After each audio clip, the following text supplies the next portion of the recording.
نمیدونن که بچه پایینم، فکر میکنن سخت با میرم. اینا هنو مدرسه میرن خیلی گندشن، اندازه 60 حاجیت ما رنده ایم و میایم قصد سایدن. این خوشگلا فکر میکنن صد ما میشن، حاجیت برنده شده چون دور ما از درنده پره. یه چی دیگه میگم مخت بسوزه واسه یه سامورای حد کرد ژاپنه. تازه میکنی لات بازی تو، ما خیلی وقت با این کار آشناییم. خب میای فاز شکم سیری برام، همه میدونن اینو که ناشایی تو. میگه من سلطان ایدن، تو کلیپ خودش روش کفترها ریدن. به چی دیگه بگه برات بریزن اون کفترها، راجی من آموزش میدم. نکنه با ما برات گیر، میگیرمت با کلمات زیر.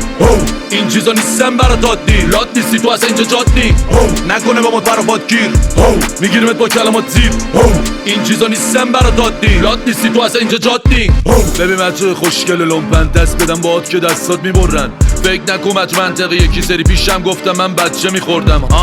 حالا لات شدی واسم، گنده را میری و شاخ شدی واسم. بچه پایین باق نمیده، مثل شما نیستیم کلیپا ساختگیه. شهر رو میکنم قدقم برات، کی میتونه باشه قد من الان؟ بهتون نمیخوره بخوایم با هم شین طرف. من شاخ نیستم ولی شاخ میشکنم. جایی نمیبینی ما و امثالمونو، میدم بچه ها به جوان شلوارتونو. تو نه به من میخوری نه به فلوان پسر، برو تو جی تی او حس و یان بزن. نکنه با ما تو برات گیر، میگیرمت با کلمات زیر. این چیزا نیستن برات عادی، لات نیستی تو اصلا اینجا جادی. نکنه با ما تو برات گیر، میگیرمت با کلمات زیر. این چیزا نیستن برات عادی، لات نیستی تو اصلا اینجا جادی.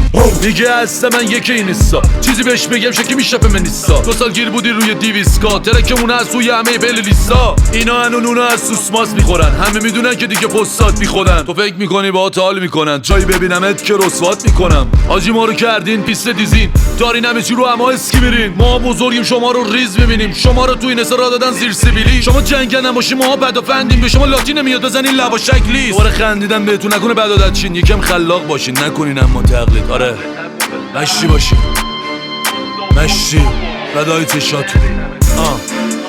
قربون نگاه همتون، دورتون بگردم تا شامین خاکم خاک پا.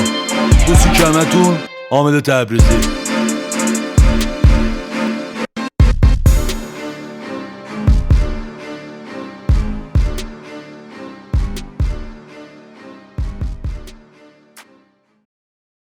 کوروش کمپانی، بزرگترین مرکز تعمیرات تخصصی موبایل در ایران.